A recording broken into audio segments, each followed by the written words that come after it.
Hello everyone, welcome back to Double Vision Media. I'm John. I'm Gary, and today we have probably one of the most epic thriller movies probably ever created, The Silence of the Lamb. I want to point out a couple of the opening scenes that I always thought was cool. At the academy, they're going through all their training and stuff like that, and then I like when they bounce forward and they go to the pub that probably all the FBI guys go to and hang out and stuff, and they're sitting at the bar, Jodie Foster's character and one of her, and a couple other people. Yeah, people from the academy. That's where they hang out after they're done training. And she's being quizzed on her awareness by one of her friends. And this guy's like, yeah, what does the guy sitting behind you have on? What kind of a watch? And she describes the brand of the watch and the color and all the details. Haircut, I think, too. Yeah, I think that really those opening scenes in that movie really set the mood. Yeah, it does. Yeah. And I really like how they kind of, it's kind of a slow, kind of boring movie. Yeah. But it's not boring at all. There's something you can find in each scene. Oh my gosh, yeah. It has so many good one-liners too. The writing behind it was absolutely nothing short of brilliance. What Anthony Hopkins and Jodie Foster, in all the details of training that they went through to get their characters right, like Anthony Hopkins went to a prison to actually interview real serial killers to understand the way their minds actually work. But that's really cool. That's something you don't see in too many actors anymore. No, and he even went further, and I guess got permission from the FBI to go to their psychology training facility where they learn profiling and all that, and got interviewed a lot of the top agents there to really understand that process. This is the kind of detail that went into this masterpiece of a movie.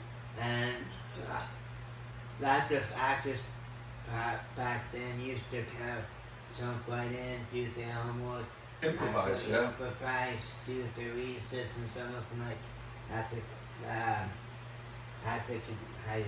the convention. Yeah. Yeah, it's like Jodie Foster was talking how she wanted to take this character so serious that there were a majority of the scenes in the movie she insisted on not wearing any makeup to show the exhaustion on her face from the stress and everything, and right down to the music and the audio that they put into that. The guy who did that, he did a fantastic job. Yeah, he wanted to capture the what's going on in the scene. Yeah, and that's what really pulled you in, because of the type of, like, say, airy music that was needed at the moment, or even the sounds that a building would make. He created all this stuff for that film. And I thought that was pretty fascinating that they went to that extent. And I like how it kind of works with the movie and how it kind of brings both of them together without overplaying one than the other. And yeah, they couldn't have filmed that movie any better than what they did. I even think, wasn't it prior, was when Hannibal, the Hannibal series was out? Was it before Silence of the Lambs, I think? I think it was Silence of the Lambs, then Hannibal, then the third movie, then the TV show. Yeah, they had the series. So for maybe 2 seasons or something like that. Here's a fun fact for you guys if you didn't know. The FBI training facility was actually a warehouse where they built, I believe it was Navy ships, and they transformed it into a FBI training facility, which I thought was kind of cool. And at the timing, the budget for that film was only $19 million. Which that's really kind of low out for its time. Yeah, I mean, when you look at $100 million budgets now for films, and most of the stuff CGI, you know, it was the highest grossing movie that made almost $300 million while it was at the theaters, and also received the most awards, film awards, for it. Sure. And also, most people don't know that Buffalo Bill is the same guy as a detective from The Monk. Yeah, that's true. I had no idea, so I'm like, that dude looks familiar. So I kind of did a little bit of research and realized that detective was from the movie we're talking about. That's true, man. Put the lotion on. And the fava beans, too. Yeah, we got some fava beans, man, to make it fun. Following the story of it with the characters, you know, you had Anthony Hopkins' character, then this Buffalo. Here's what I like, and I know I'm jumping around, but there's just so much to this film that anybody could talk about. Easily. Like when Jodie Foster's character was being challenged by her boss at the FBI Academy to go interview Hannibal Lecter when he was in that prison with the glass wall. Yeah. And he's telling her, look, you can't hand him any papers with staples, paper clips, anything he could improvise as a weapon. And to see when she got there how Hannibal Lecter totally took control of that whole interview and got into her head.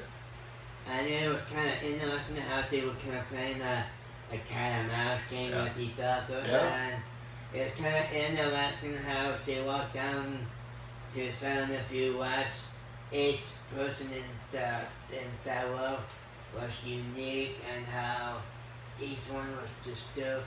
And once he got to Hannibal Lecter, he had a calm, reserved, almost respectful demeanor to him in a sense. Yeah, they developed that weird relationship together, and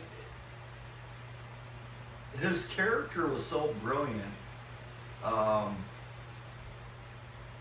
that he knew how to play with everybody and get what he wants, and then he would throw them little leads, little nuggets, enough to get them going. And that only like a expert psychologist or somebody that can play with somebody's head would know how to do that, and then add psychopath to it. Well, I think he is a psychiatrist or something like that in the movie. That's part of his background. Yeah, he was a doctor, and if I'm not mistaken, his work was mostly at prisons, working with prisoners and stuff, and that's where it sounds like he got really messed up because he really interviewed a lot of serial killers and stuff. And well, the interesting thing is most serial killers would keep something from the killers. Yeah. He kind of didn't. He actually, anything he kept, he ate because he was a cannibal. Yeah, he was a cannibal. I mean, the guy was like a Jeffrey Dahmer. I mean, he was a worst case version of Jeffrey Dahmer, man. Way worse. I mean, he would play with your head for a while, and look at the scene where when they were transporting him from that one prison with the glass wall. And they got him on this cart in a straitjacket with that mask on. Many of you probably remember that classic scene. And they got him at the airport with all this security around, all these FBI agents and helicopters flying around because he's such that a one risk. head lady too, that was there talking to him. Yeah, that's right. And just how, when you focused on him and not everything going around, you notice that his only purpose being there was how he could get his hands on that ballpoint pen that agent lost, to wind up later using in his new jail cell that looked like a big bird cage. And I like how he used that and ended up putting into two guards, and how he put the one guard kind of like this and using the other guard and switch the guard's outfit into him and make it look like the other one was him. So he could escape. Yeah. Can you imagine a psychopath that cunning and good literally being on the loose? Oh my gosh. And he was so calm about when he was doing all of that. Yeah, look at when he got caught, man. When he had to handcuff his hands, they brought him his second dinner in that scene, and he had a little piece of the ballpoint pen that he used as a lockpick to unlock the handcuffs, and then cuff that cop to the bars. That was smooth. And then the way he just slowly beat him with that billy club was crazy to watch. It was. But I mean, that's probably, I mean, like a psychopath serial killer. And when he was doing that, if you notice, he was doing like little grunts Yeah. as well, but in a calm way. Like it was. It's like he was enjoying himself. He was. I mean, that's, and the way they captured that in that film, I don't think I can think of any other film in that genre that did it this well. No other ones have gone that deep. I know there's ones that are really gruesome, good, bloody, but nothing like how they did in this movie. But I am gonna add to make sure you like, subscribe, hit the thumbs button, and make sure you hit the bell so you can keep everything. What's the word I'm looking for? Yeah, so you can stay up to date with our new content that's coming out. I think to add to that, Jonathan, as we keep developing our channels, specifically this channel, we're going to be playing a lot of the movies that we're talking about, like in the little screen in the bottom left or right corner of it, so we can actually pause scenes and stuff and kind of discuss the details, so you at home can get a better visual of the story and everything. And I think, like we always like to mention, that with these videos they're not just about us guys on here talking. You notice there's a third guy missing, Matt's out on vacation having a good time. Matt, you see that, buddy? I hope you're having a good time. But we want to involve you guys too, and also make sure to check out our Patreon, our GoFundMe, and we're gonna maybe other ways where you can donate money, and any money that we receive will go back into the channel, like updating the equipment, help us go to conventions, possibly update our merch stuff, which make sure you check our merch stuff, and that's put in the comments. Yeah. We'll send you the link for it.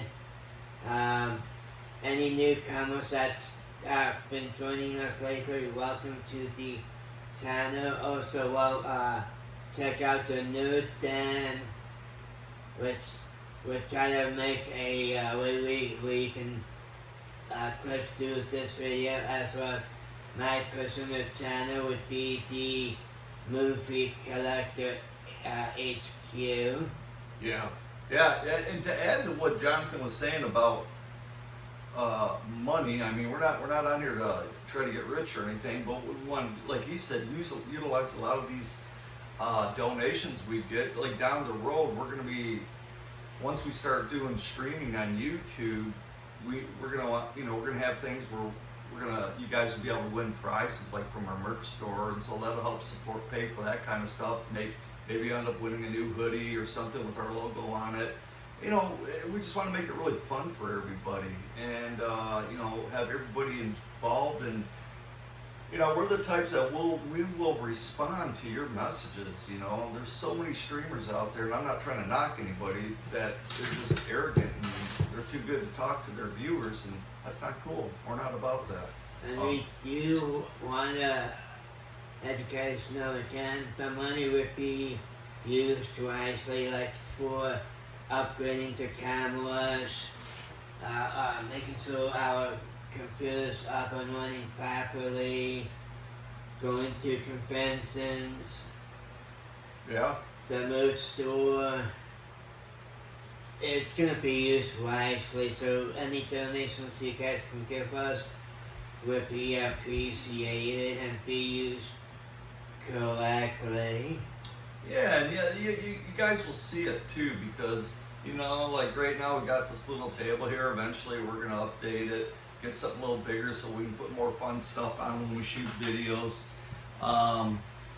This stuff all takes a lot of money to do, but it's because we want to bring the best content to you with the highest quality, and we want to give you guys something really fun to enjoy and look at. Like you see a lot of the pictures back here, autographed pictures of a lot of famous actors and actresses, and just a lot of what it is we're about and what we do. We want to keep building on that theme. Yep, So. and we'll also be talking between this channel and the Nerd Den. We'll be talking more about some of our personal collections, memories, and things like that too, from movies. So, and I know let's kind of jump back to the movie. Yeah. So the scene again with the bird, I call it the bird cage, where Hannibal Lecter was locked up. Just the details in that scene alone, I could talk about for the way the whole thing unfolded. The cops, next thing you know, you got dead cops, and I really like how he used the one cap and used his face to cover his face to escape, and yeah, it's crazy how he led these agents on these wild goose chases, and for his benefit, really, and I mean, he was a master of deception. He was. I mean, he was. And there was another scene I remember watching where Jodie Foster, when her character, Clarice, was starting to track down this Buffalo Bill character, and she came to that garage. Remember that garage, like at nighttime? Oh yeah. And she had to pry the door open, and I'm like, why are you that going in there? storage unit. Storage unit, Yeah, that's what it was. And it had that car. There was an old car in there, and I'm thinking, oh, this could be gross. Why are you going in there by yourself? And the head kind of flaps down. Yeah, it's like, if you want to see what well-made music does to set the scene, that scene really... With the music, it really helped. It really pulled you in, and it freaked me out that she's going in there. I was waiting for Hannibal Lecter or Buffalo Bill to come up behind her or something, and then it's like, okay, that's it. She's And then over with. Yeah. But I really like, kind of like what you said, I like how they kind of use the music and everything as one. Yeah. As well as kind of like how Hannibal kind of set up Buffalo Bill and how he kind of helped them catch him, and how unique Buffalo Bill was, and kind of like how messed up he was. Well, Buffalo Bill was one of his patients when he was in prison. That's how he really knew the mind of Buffalo Bill, and was slowly feeding these agents that stuff, you know. What the other interesting quick thing about it is with Buffalo Bill, if you watch the movie and if you watch his character, technically he's not cross-dresser or gay or anything. He's actually a straight guy thinking he's gay, even though he's really not gay or anything like that. He's actually a straight guy believing he's gay, even though he's not really gay. Yeah, it's, I mean, I'm trying to remember his name, the actor, but the guy that played Buffalo Bill, just brilliance on his part. Out of the park.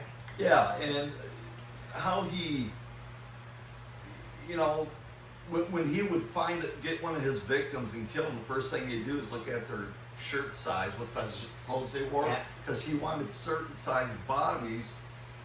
And if you don't know, Buffalo Bill was cutting the skins off of women, and he was sewing them into clothes and all kinds of craziness. There's a actual world-known serial killer that died back in the 80s, I think, Ed Gein.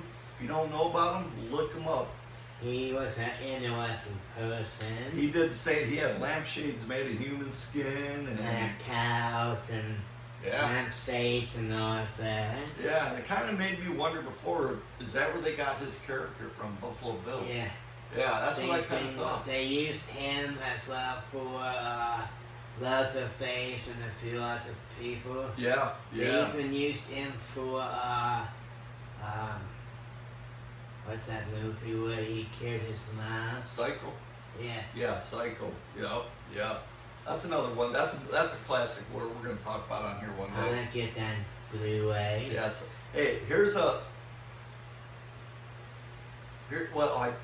I just lost my train of thought. I was going to put a pop quiz out there for the viewers. Let me think about it. Let me think about what it was. It's a fun fact. Well, while you're thinking about it, if there's any particular movie or TV show or anything like that you want us to check out, talk about, and possibly talk about it on our channel, make a comment, and we'll look into it and possibly do it on a channel. Yeah, for sure. Okay, now I remember. Thanks for giving me the time. Pop quiz for you guys out there, down in the comments, who can tell us what states or state, maybe only one state, was the movie filmed in. And so leave a comment down below if you guys know. I know you're all gonna hop on Google right now and try to figure it out, but there's a lot of fun facts about Silence of the Lambs behind the scenes. And you know, like we talked about earlier on, the details that they put into it, just an absolute masterpiece, you know, of a film. And now here's a question for you. If you rate it from 1 to 10, what would you rate it in? 12. 12? 12, yeah. I've seen lots of horror movies, psychopathic type movies and stuff, and nothing, in my opinion, has come close to Silence of the Lamb. I mean, look at the scene in Buffalo Bill's house when he captured Clarice, Jodie Foster's character. Oh yeah, and he turned the light off and he used a night vision glass. Yeah, his house was all crazy rigged up, and he had these military night vision goggles where he's like right behind her and she's shaking like crazy holding her pistol. And he did stuff like this really close. Yeah. Oh my gosh, just totally messing with. Oh man, But the interesting part is as soon as he heard him click the gun to get ready, so he basically turned around and shot him like 3 or 4 times. Yeah, didn't she like shoot out the base? Wasn't she in the basement? Shut out the windows so they could get daylight in there? Yeah, as well as shooting the guy like 3 or 4 times. I would have unloaded the entire gun into that guy. But remember the scene right here? The scene where he had her down in that, it was like a well? Yeah, it was like a well. And then this is where the creepiness was about this character, where he She mocked her. didn't he kidnap her dog or Yeah. something?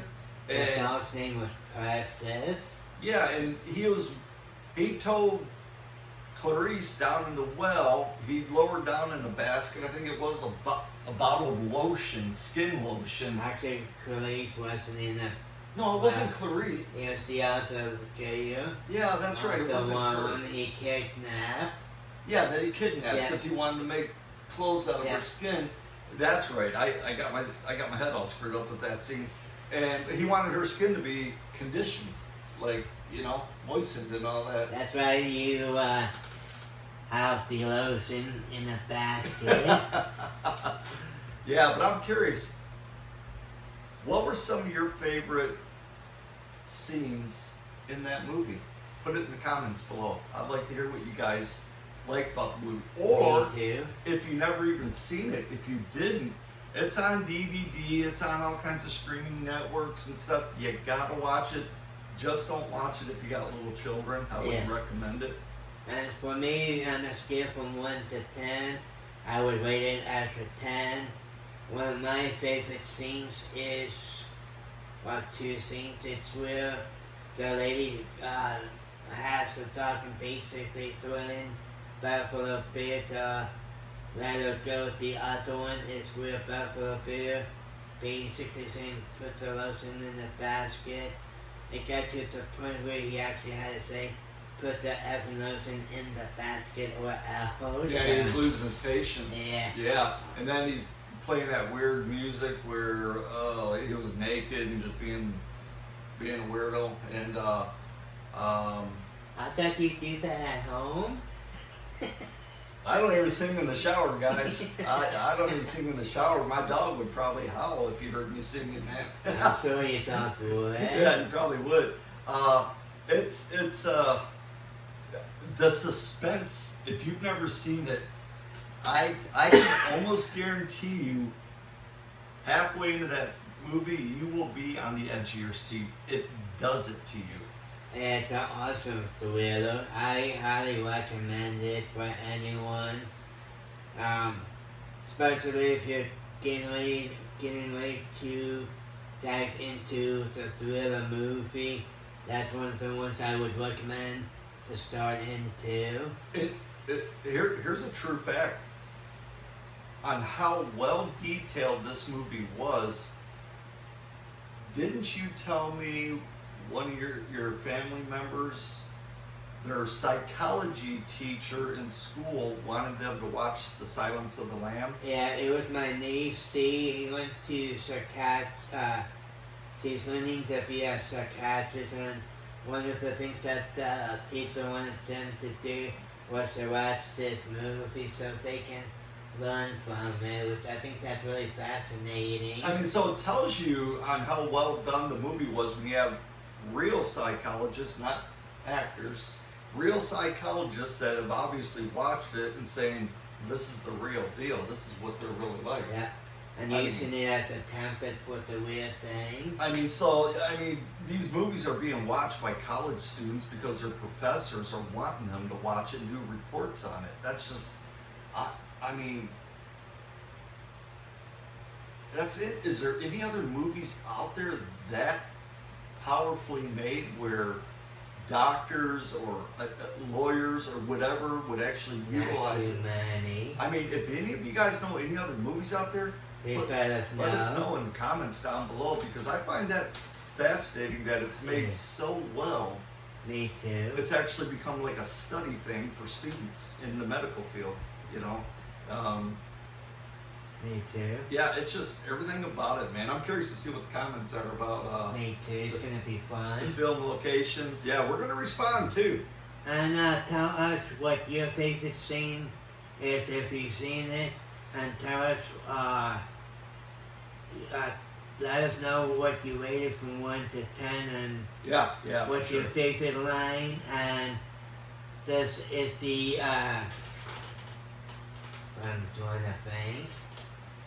Self-Professing Media, I'm John. I'm Gary, and all of you out in YouTube land, we love you guys.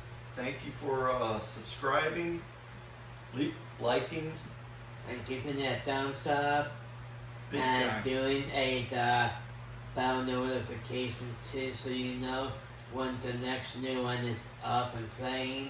Yeah, for sure. And I hope all of you guys are having an awesome day or night whenever you watch this movie.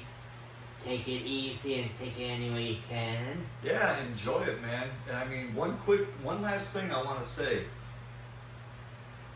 This movie was so good that friends and family members I know that typically wouldn't watch this genre of movies watched it because they were so fascinated by it. So there's a little food for thought if you haven't seen it. You know, watch it with the lights off, guys. Have a great day. And stay spooky. Stay spooky. Peace out.